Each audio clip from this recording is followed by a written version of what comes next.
The broadcast is now starting. All attendees are in listen-only mode. Hi, everyone. This is Stacy Milburn with the Autistic Self-Advocacy Network Pacific Alliance on Disability Self-Advocacy Project. Today, we are hosting a webinar on the topic of delegation, and this is a part of our Pacific Alliance training series for self-advocates. We actually had another presenter put together this presentation for you, but they're out sick this week. But we wanted to keep the time we had scheduled since we had postponed it last week. So I will be presenting on their behalf, and then we'll include their contact information at the end so you can ask either of us questions. So just before we begin, a few housekeeping things. So while we're presenting, I'm going to be keeping the screen. It'll look exactly like it does right now. So it's not full screen like usual, but it just makes it easier to flip back and forth when checking if people have questions. So hope this works for everyone. And then if you have a question that you want to ask, you can type it into the question box. You can also type anything that you want to share into the comments, the chat box at the bottom. And then if you want to ask something and prefer to speak it rather than type it, you can hit the little button that looks like a hand, and that'll allow you to raise your hand, and it'll let me know that you want to speak, and then I can unmute your microphone. Okay, so beginning, and another housekeeping thing. So this presentation is going to be about 40 minutes long, and we'll save probably about 15 minutes to do some scenarios. So we'll do presentation about 20 minutes, and then scenarios 15 minutes, and then we can ask questions and talk as a group at the end. So delegation is like matchmaking. Why and how your team should delegate tasks. And one other housekeeping thing. So last time I presented, actually it was a different presenter, in March, there were some issues with the technology. And so if for some reason the screen freezes or anything like that, if you can let me know by writing it into the chat box, it's much appreciated. And then, of course, this will be available online on YouTube as a caption video late next week. So delegation is like matchmaking. So when we launched our guide on what to think about when starting a nonprofit, we talked about starting a nonprofit is like starting a family or having a baby, that there's things that you want to think about starting a nonprofit that you would think about when starting a family. And so with that in mind, we were thinking about how to talk about delegation, and it made sense to think of it as delegation is like matchmaking. So if you're a matchmaker, like in the olden days, people would come to you and they would say, "I am looking for a partner or spouse. Can you match me with somebody?"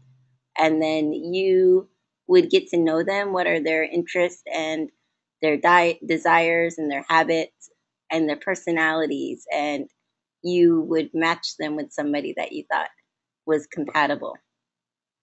So we're saying delegation is very similar. A lot of the skills that you would use to match two people together, you would use to delegate. So what is delegation? Delegation is assigning tasks to people based on their skills and knowledge. So delegation means, let's say you are a president of a self-advocacy organization, then you might delegate tasks to your executive committee, your vice president, your secretary, your treasurer. If you have other tasks you need to delegate, your group might decide to form a committee or a work group, and then that group of people would work on the task assigned. So delegation can happen in all kinds of forms. A really common way that we see task delegated is at work, where there might be a supervisor, and then they delegate different tasks and projects to different people.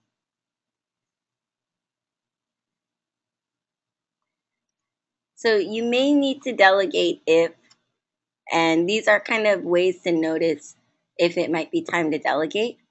And I wrote this slide based on my own experiences. So times that I've needed to delegate have been when I was stressed out all the time. And so, for example, about a month ago, I was working and I realized I had double booked myself. And not only did I double book myself, I actually double booked myself 3 times that day. So there were 3 different people that I said, "Oh, I'm going to be meeting with you," and then it turned out I had double booked.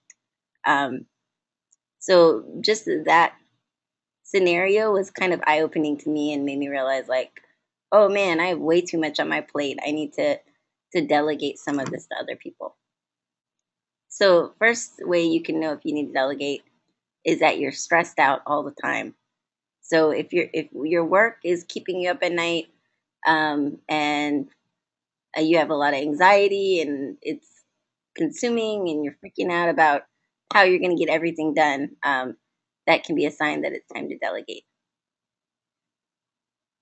So I just got a housekeeping question, and I'm sorry about that. It says, can you put your name somewhere on the screen? The control panel says talking Ari Naaman.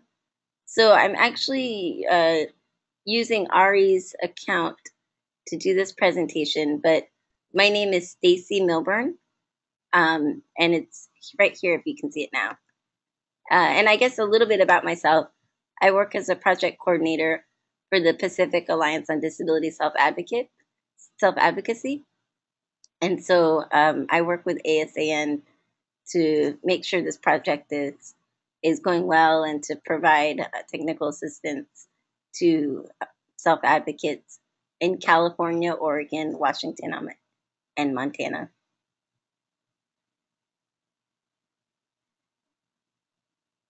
Okay, and my contact info will be on the last page. So yeah, if you're really stressed out, you might need to delegate. If there's more work to do than you actually have time to do, then that means it's probably time to delegate.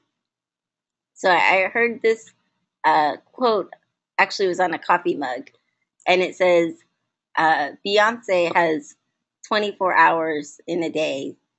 And the idea was everybody has 24 hours in a day, and look at how much Beyonce is able to accomplish or do with her life. And so when I first heard that quote, I kind of felt like, oh man, there's so much more I should be doing. But the reason why Beyonce is able to do all of that is because she has a huge team of people.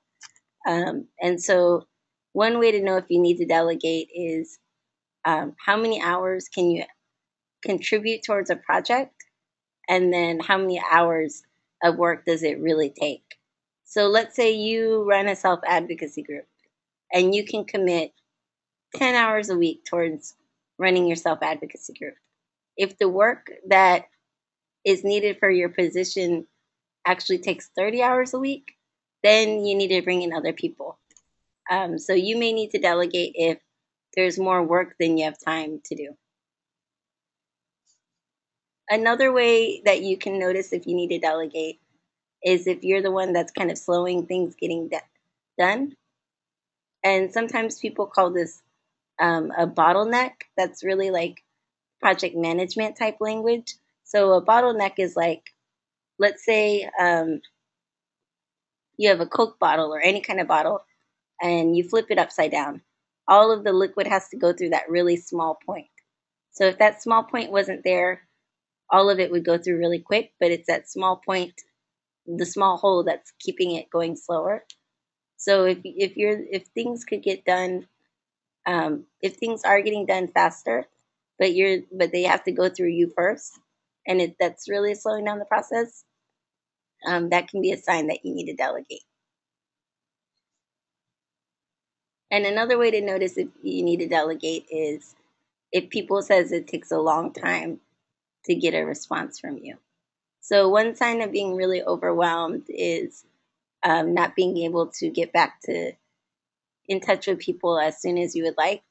So sometimes for me, that might mean having a stack of emails I want to respond to, but I have so many tasks that I don't get to those emails. And so if you're having an issue where people are saying, oh, I want to get a quicker response from you, oftentimes that can be a sign that you need to delegate some of the work in your life. Are there any questions so far?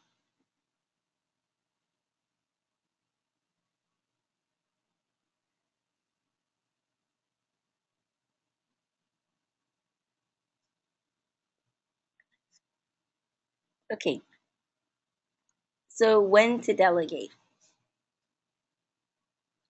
So a time to know when you can delegate something is when the task does not have to be done by you.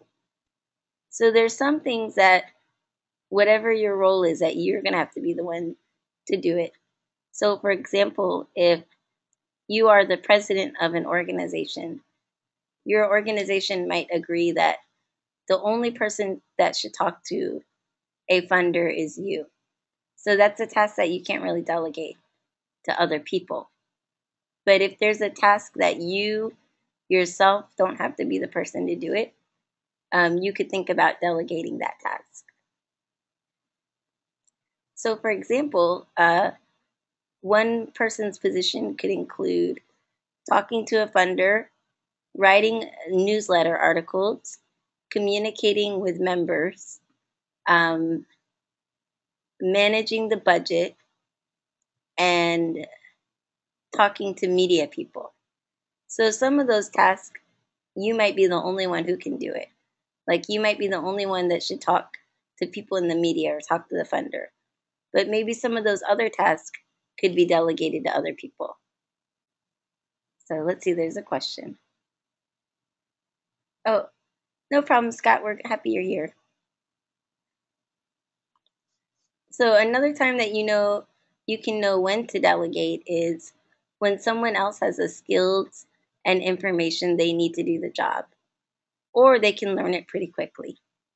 So a lot of times what stops us from delegating is we say, oh man, I've been with this organization 3 years. I could, a new person, they might have the skills, but they don't know all the information about the organization.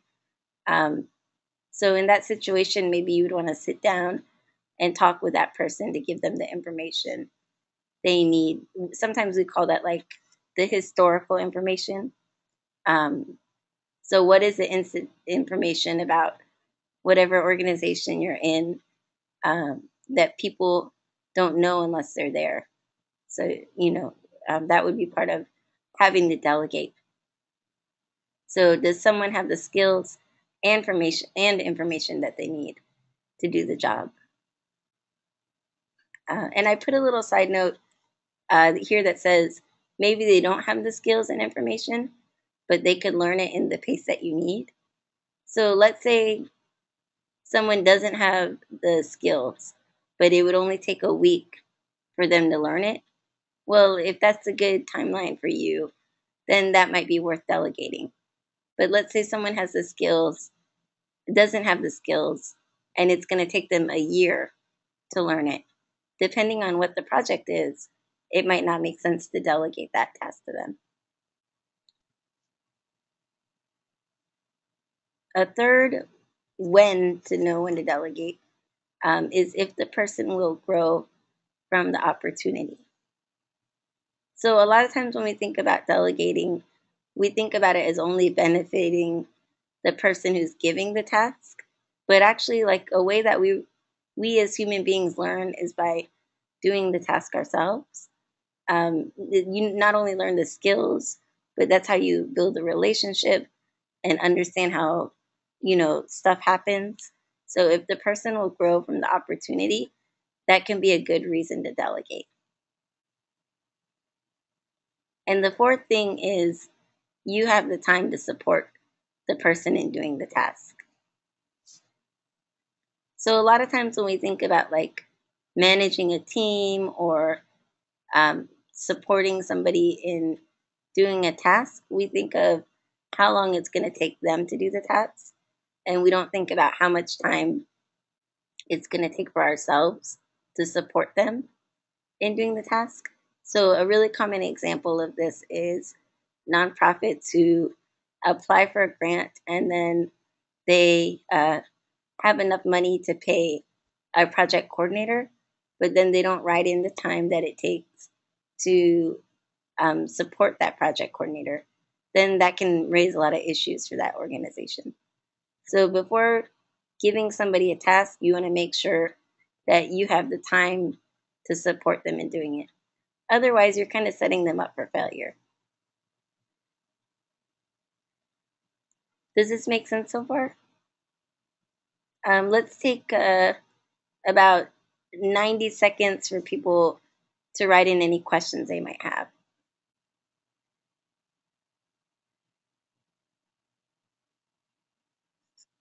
I'm going to check the chat box.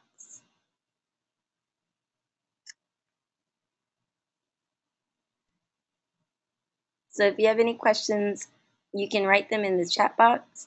You can write them as a question, or you can raise your hand.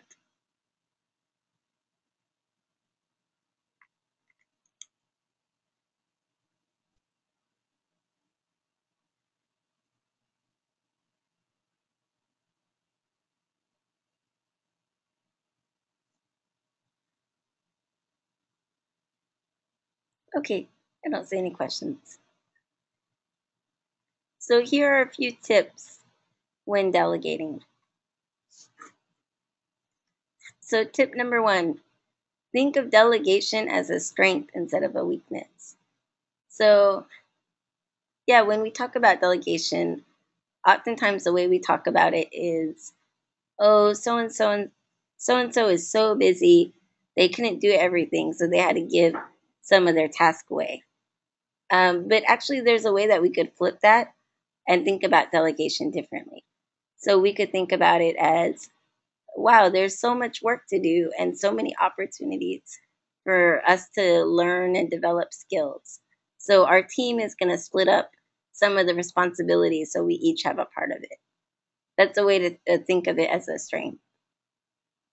Because again, when people have the opportunity to work, they have the opportunity to learn new skills and build relationships and understand, again, how things work in the world. So I guess as a personal example, when I was a project coordinator at a different organization, one of the project managers, my supervisor, was really, really busy. He managed a ton of programs, and the program I was working on needed a little bit more help. So I kept asking him for more responsibility and took on initiative over the project. And even though it wasn't in my title, essentially I was like managing the project. And through that opportunity, so a lot of in that time, I would get kind of frustrated because it's like, why am I doing all this extra work for free? I really care about this program. How come the other person doesn't care as much? But actually, now that I look back on it, I'm really thankful for the opportunity because I got to learn how to manage a program in that position. And if I didn't have that experience, I couldn't do the things that I'm doing now. So delegation can be is a strength, and not necessarily a weakness. So tip number 2, figure out what skills and values are needed for a task. So this is the matchmaking part. A lot of times people in hiring call this understanding what people's KSAs are, knowledge, skills, and abilities. So when there's a job description, people put what kind of knowledge that you need to have for that position, what kind of skills and what kind of abilities. And when you're going to delegate a task, you need to think about what are the knowledge, skills, and abilities needed for that task. So one example is let's say the task is to coordinate your self-advocacy group's outreach efforts. You might need somebody who has a knowledge of how media works, like knowledge of knowing that you have to send out press releases, or knowledge of, now social media is really a popular way of communicating. So that knowledge would be important there. The skills would be, the actual skills in writing that press release or writing those tweets and those Facebook statuses.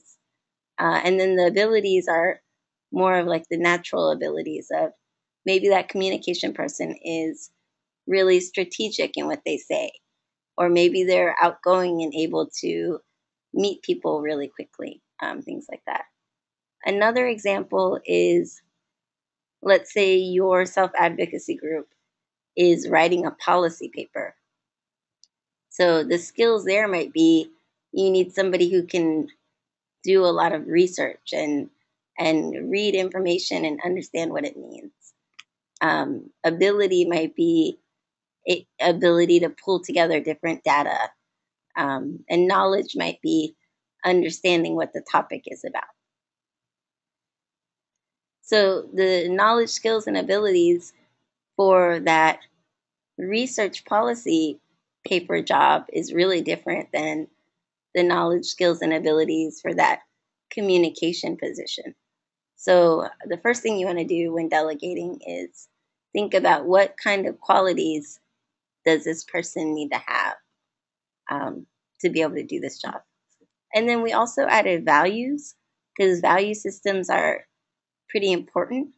So let's say you have somebody on your team who is really awesome, super radical activist. They can organize people left and right, and they know they're really good at it.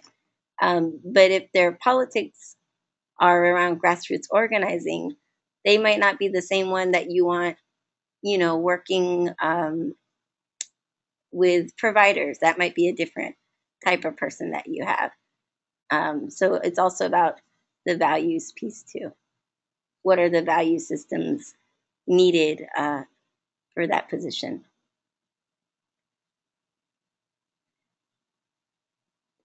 Okay, question. Ooh, this is such a great question. So Daniel asked, so far you've talked about when to delegate your own responsibilities.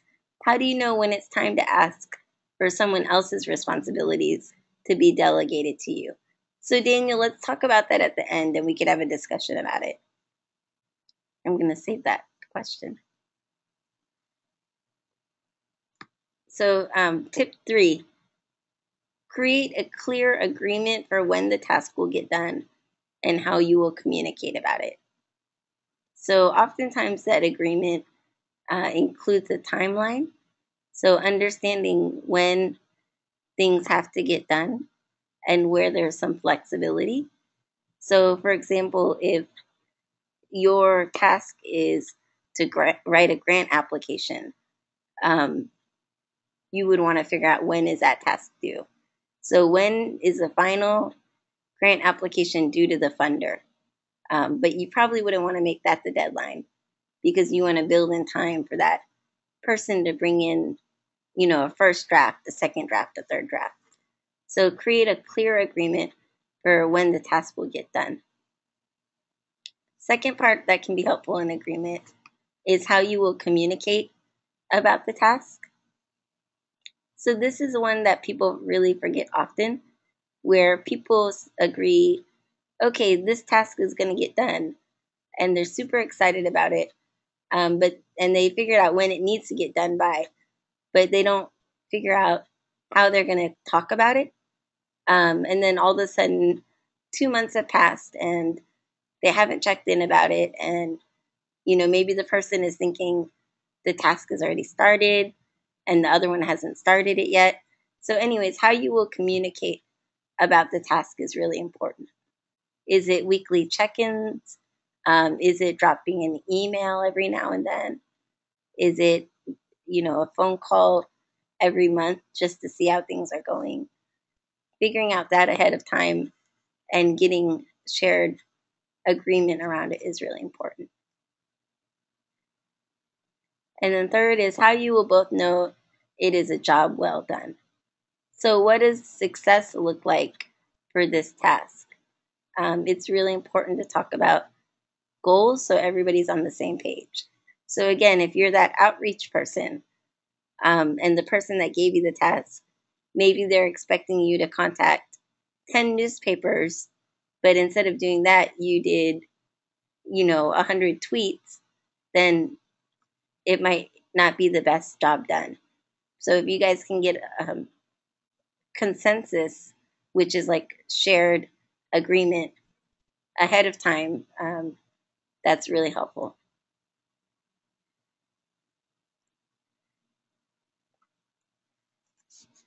And tip number 4. So when you start working together, ask your team what they want to learn and how you can support them. So before you even get to the, crisis, I have to delegate this or it's not going to get done stage, it can be really proactive to, figure out ahead of time what is it that your team members want to learn. So if you have somebody that doesn't know social media, but they really want to learn it, you might have them work with your current communication person so that a year later they could take over, they could co-lead it. Knowing what the goals are of your members as individuals is really important.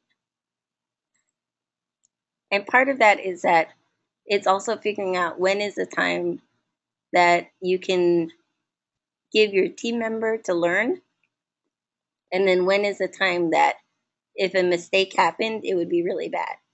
So, for example, if going back to the grant application scenario, if the grant application is due next month and this person is supposed to work independently on it, that might be really scary and dangerous because if the grant application, doesn't get done or it's not done well and your group doesn't get the funding, that can be really, terrible. So that might not be a scenario that you want to test out somebody's grant writing skills. A better way might be, okay, we know this grant application is due in 6 months, so let's work together on it now. That might be a better way to handle that situation. And then what your team members want to learn, if you can match that with the task, it can be helpful. So, for example, if your team member wants to improve their communication skills, you might not put them in the research job. You put them in the communication job, or maybe even the fundraising job. But you want to match what people want to learn with the task. So, are there any questions before we get into the scenarios and then answer the brilliant question that was raised?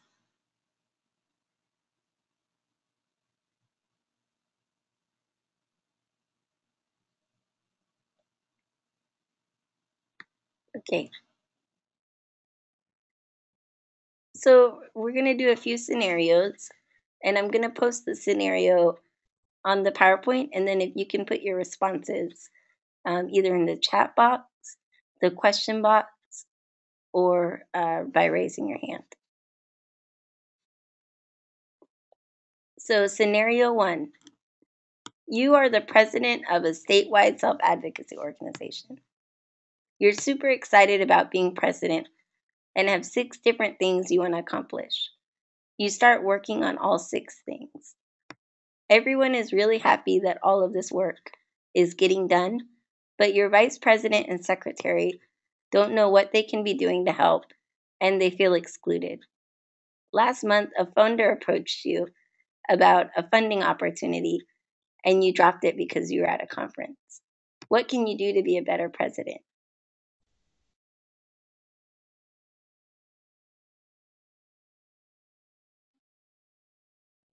Oops.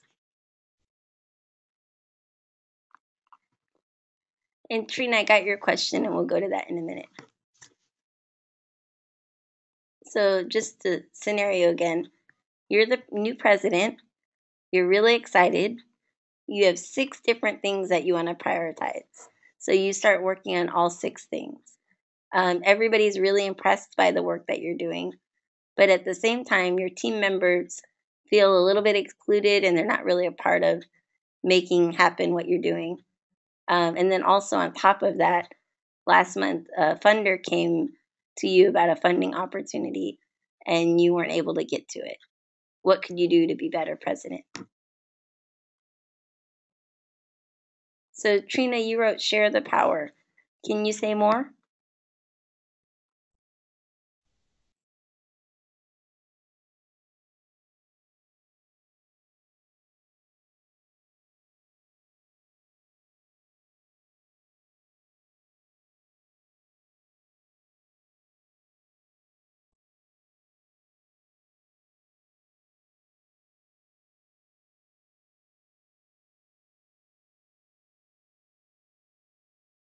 So while we wait for Trina to say more, Rick added, you need to make sure that the vice president and secretary have tasks to do, not just the president.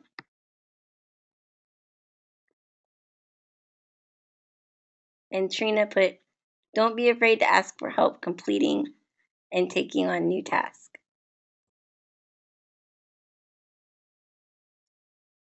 Great. Are there any other responses?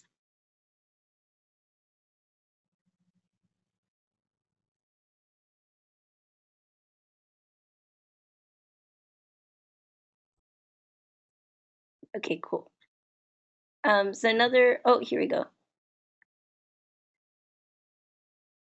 So Mark said, doesn't the secretary usually deal with agendas and minutes? Yes. Yeah, but part of having an executive team is if they're open to it, you could give them more responsibility. So a lot of that is asking ahead of time, what do they want to do? And so that's a really good point, Mark. So sometimes when we think about self-advocacy groups, we think about the roles as separate things. So like there's things that the president does and the vice president and the secretary and treasurer. But you could also think of it as those 4 people being an executive team and that there's going to be tasks that they work together to get done. And those tasks might be outside of the secretary taking agenda, passing out agendas and taking minutes. And it might be outside of the treasurer dealing with the budget.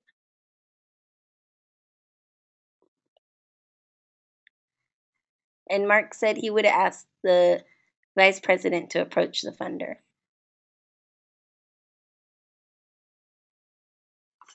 And Drew said, find out which of the 6 tasks the vice president and secretary are interested in and able to do, and delegate those tasks to the vice president and secretary. Cool. That's great. So the 2 things I would have added would be number 1, before you start working on the 6 things, you might want to meet with your team to make sure that they agree with the priorities. And that can be really important because the most important part of that is that you want their buy-in. You want them to agree like, oh yeah, we want to do all 6 of these things and this is the direction the group needs to move in. Because without their buy-in, it can be really hard. So one thing to be a better president is including your team members from the very beginning. So not after you've already set the priorities, but when you're starting to set the priorities. The second thing would be, to me, that 6 things is really, really, really hard to implement. I don't even think like the president of the United States takes on that many different priorities. So maybe picking 2 or 3 priorities and then doing well in those things. And then I can't remember who said it, but maybe it was Mark said, making it so that the vice president is the one that approaches the funder. And that's a great idea. Like you could have one person that is the main person to interact with the funder. and then they're responsible for managing that relationship.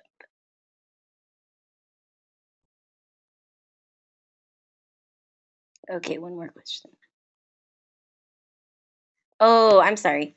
So Mark said that he would just have the vice president meet with the funder just because he was at the conference. But it might be nice to have a development person, a treasurer. Yeah, so totally. Maybe the person that deals with the funder isn't automatically the president. Maybe it's whoever has the most skills in fundraising. So I know for myself, I'm not a very good schmoozer. So I would never want to be that person. But you might have somebody who, isn't even on your executive committee. Maybe they're a member and they're willing to be the lead fundraiser or the lead development person.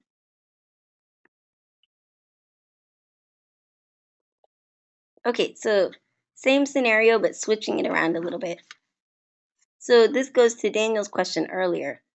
So it's the same scenario, but now you're the vice president. So you're feeling like you're not really a part of the president's agenda. You see things falling on the ground. What might you do to be more involved? What would you say to the president? What would you do?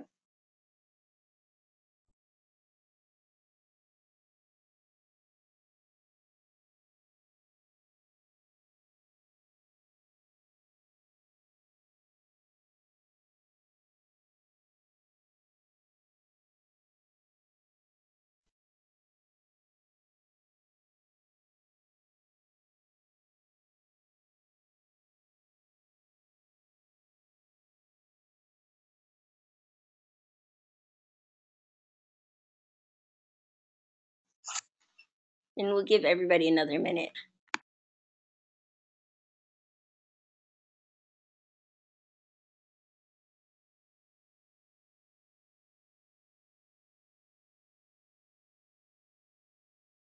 Oh, this is awesome. So Scott might say, I noticed some areas for improvement and am really excited too and think I can contribute in the following ways.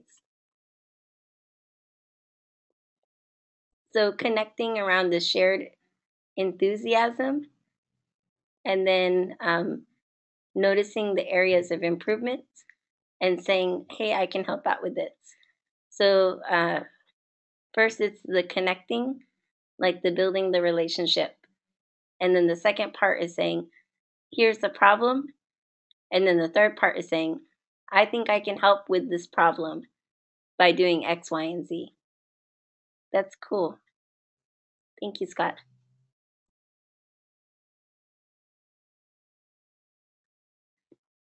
So Rick wrote that I would approach the president to see how I could help and see if any of the jobs that I could do well that maybe the president is struggling with. Totally. So, like Mark said earlier, if the president is at the conference, maybe you would do taking on that fundraising opportunity, the funding opportunity. So Daniel wrote, first, ask the president to be more communicative. The whole executive team should know about opportunities before they are missed. That's a really good point.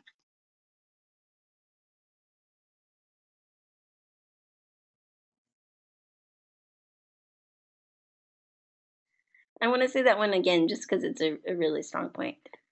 So, first, ask the president to be more communicative. The whole executive team should know about opportunities before they're already missed.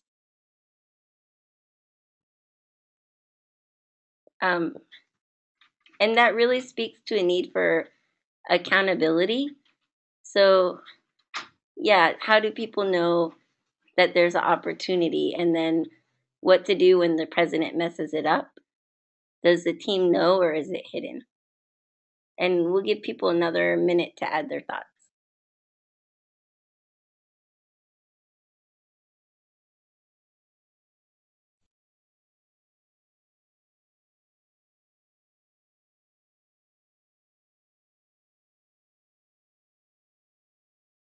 Okay, any other thoughts?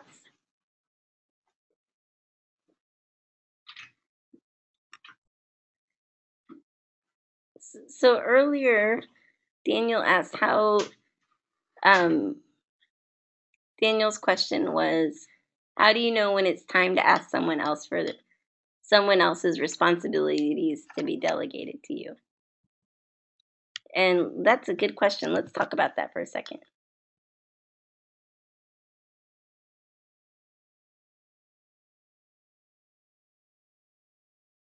I just put it on the board, so hopefully everybody can see it. How do you know when it's time to ask for someone else's responsibilities to be delegated to you? Do people have thoughts and responses?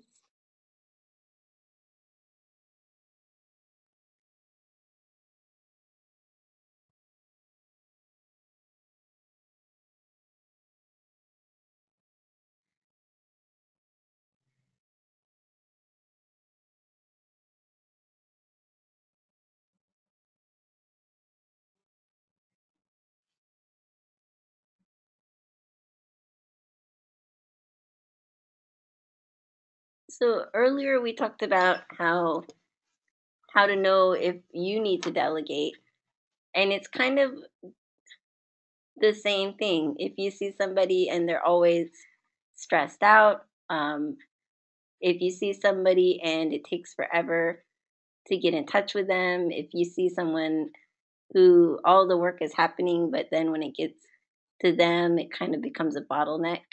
Those can be ways to know that it's time for someone else to also step in and help. So Scott said, simply when something is a priority, it needs to get done and isn't getting done. Yeah, totally. So if your team says X needs to happen and it isn't getting done, that's one way to know that it's time for someone to step in. And Drew said the same thing I said a minute ago. Use that list of when to delegate. So if you're stressed, if there's a bottleneck, etc. And then Mark wrote volunteer to take on a specific task. So that's cool. Maybe you're not calling out all of the problems, but you're saying I could take this part on. Um, and then, wow, we got a lot of answers. Rick said, if you notice that they become frustrated in their task and they're not getting the work done by deadlines.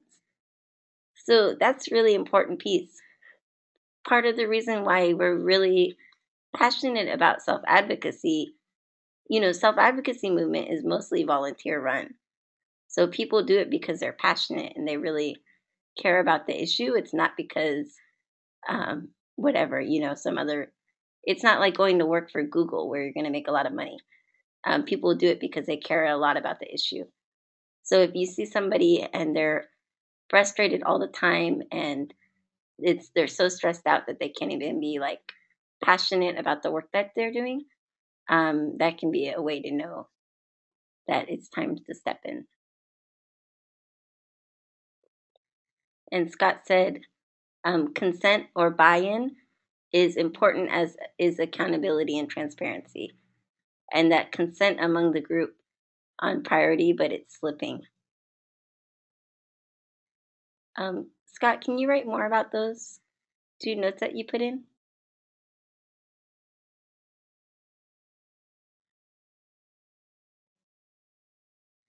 And Mark asked, are there any women out there besides you? If so, they're not typing anything in. So women, if you have a response, please jump in. We'd love to hear from you.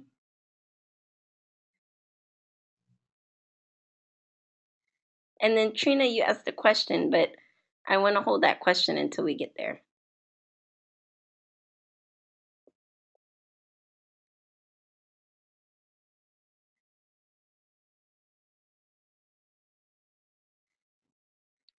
And then one thing to think about, and this is kind of a different conversation, but so when you notice somebody isn't getting done what they need to do, how do you know if it's an issue of delegating, or how do you know if it's just that they're not the right person for the job and maybe you guys need to elect somebody else? That's kind of also a conversation. that needs to often be had.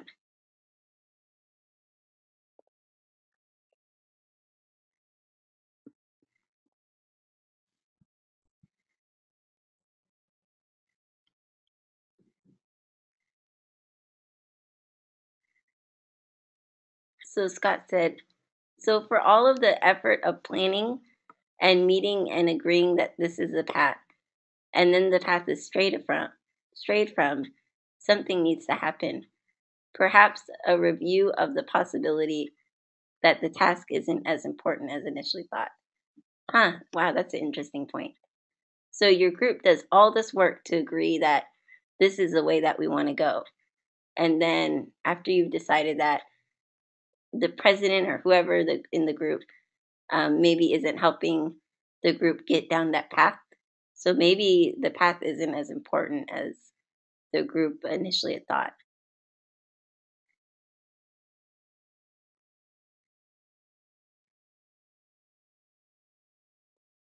And Sarah says, I am female. I run a meetup group in the Central Valley of California. I am learning that I need to find a way to delegate more tasks to do within my meetup group. And Mark said, yay. And Scott added, barrier can be management view of things and non-management view of priorities. Scott, can you say more about that?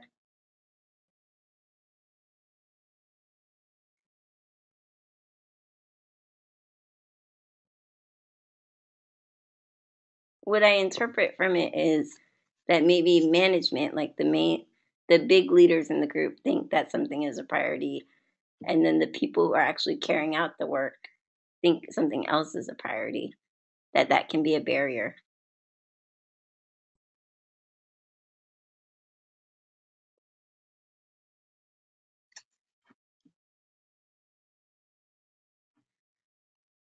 So knowing why certain tasks aren't trickling down, um, the why behind the why behind why we are doing what we're doing. Thank you.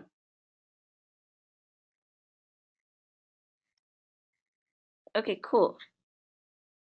So let's go to scenario 2, and then we'll go to Trina, your 2 questions.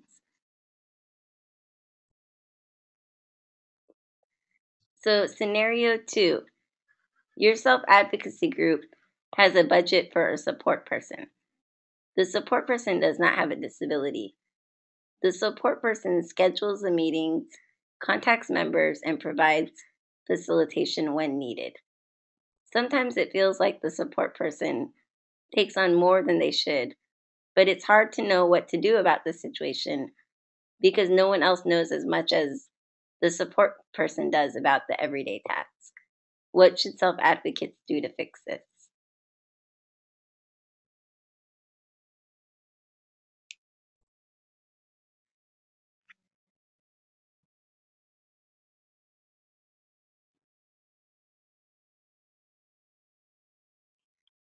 And just to recap, so the person without a disability is doing all of the logistic work. The self advocates aren't happy about that, but this person has done so much they're not even sure where to begin. What could they do to fix it?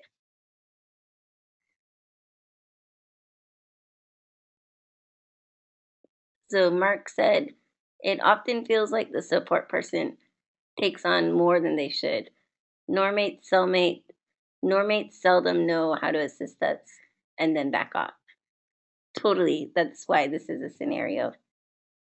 Because this is a problem that almost the majority of groups we've worked with in the past year have faced.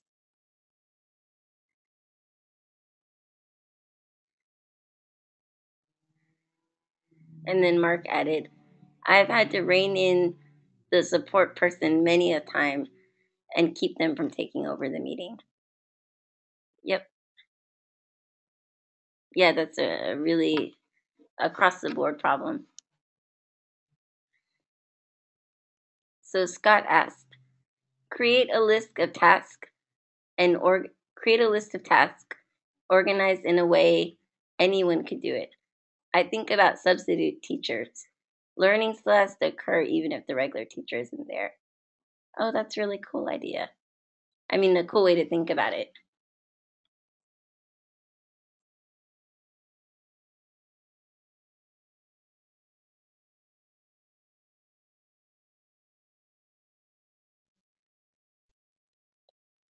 Cool. So, what I heard is asking that support staff to create a list of what are the tasks that they do and organize it in a way that anybody could pick it up and kind of get an understanding of what they do and hopefully how they do it. But that's sometimes a harder part.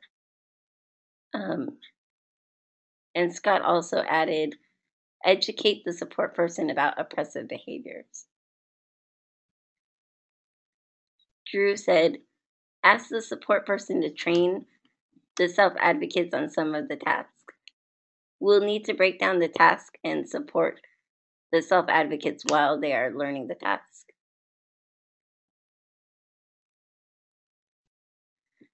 And Mark said, to fix this scenario, explain disability philosophy to the support person. Nothing about us without us. Yeah, so do you even have the right support person in place? Trina says, more training for the facilitator.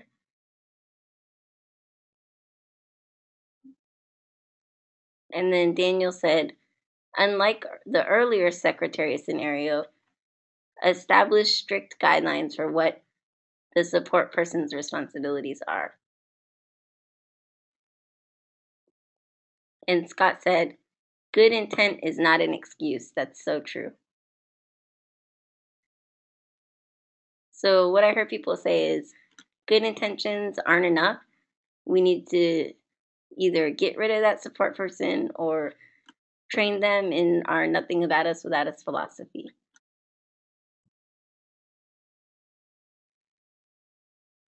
And then before we go to the next scenario, just because we're short on time, I want to honor Trina and what your questions are. So Trina asked 2 questions. What if you are given a task to do by the group and then the president takes over and makes a decision without consulting you? How would you handle that scenario?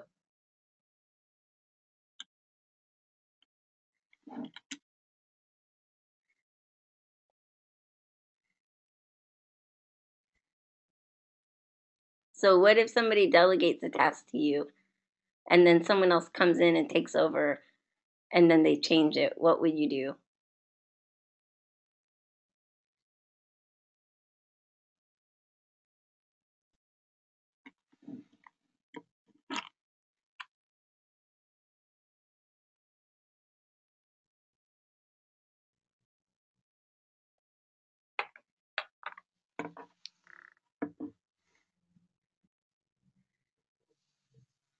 Mark said, I wonder if that's a real life case study. Yeah, it sounds real, huh? I think I've been in that scenario.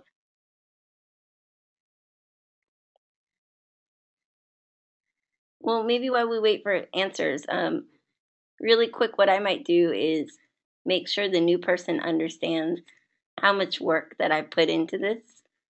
So a lot of times when somebody new comes in, they don't always value, what people have already contributed. So I would make sure like, hey, I didn't just agree to serve on this committee because I want the title. I did this because I really care about the issue and like I've already spent 50 hours working on this, and then the second thing I would do is explain how their behavior has impacted me. And so I would say, I put a lot of work into this. I felt disrespected when you made this change without even asking me. It didn't, again, the word honor comes to mind. It didn't honor how much work I put into this. And I don't feel appreciated.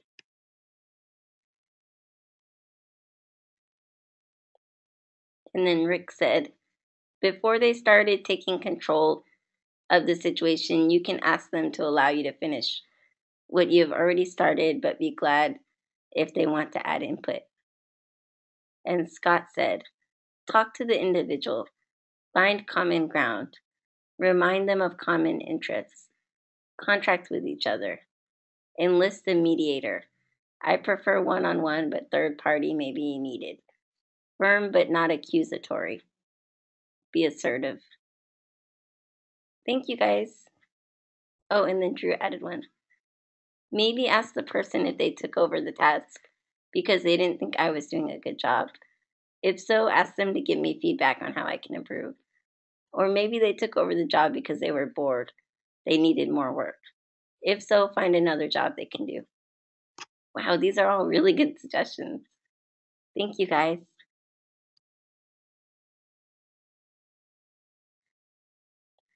So let's see. Trina said thanks with an exclamation mark. Okay, so I don't think we have enough time to get to the third scenario. Are there any questions that people want to ask me or ask the group?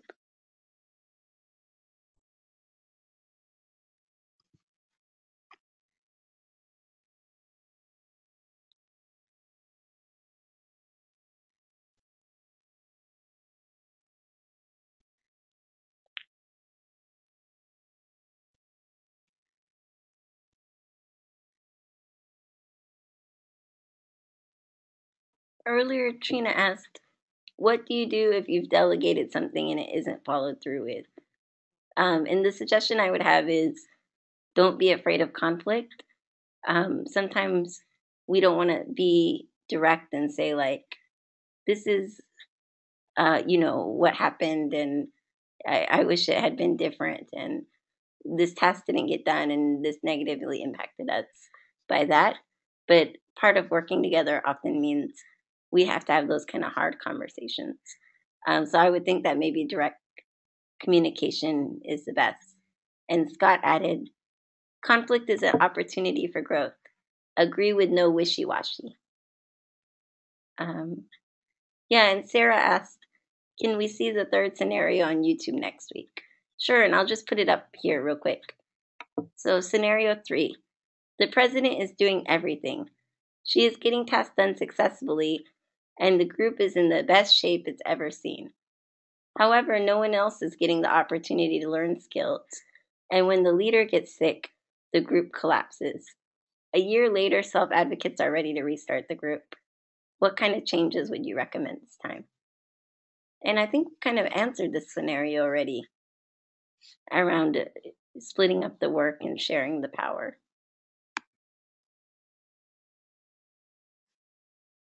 So I'm going to put my contact info on the screen. And if you have any questions, please feel free to contact me. Lee, I included his email. He's the one that originally put this PowerPoint together, and he's available to answer questions as well. And our next webinar is the second Tuesday, I believe, of July. And you all will automatically get an invitation to that since you signed up for this one. And it's going to be on facilitation and how to use a meeting to an advanced agenda. So not only facilitation one-on-one, but for example, how do you go to a legislator's office and make an ask and then leave and follow up and all of that kind of stuff. So thank you, everybody. This is the end of today's webinar, and we will see you next month.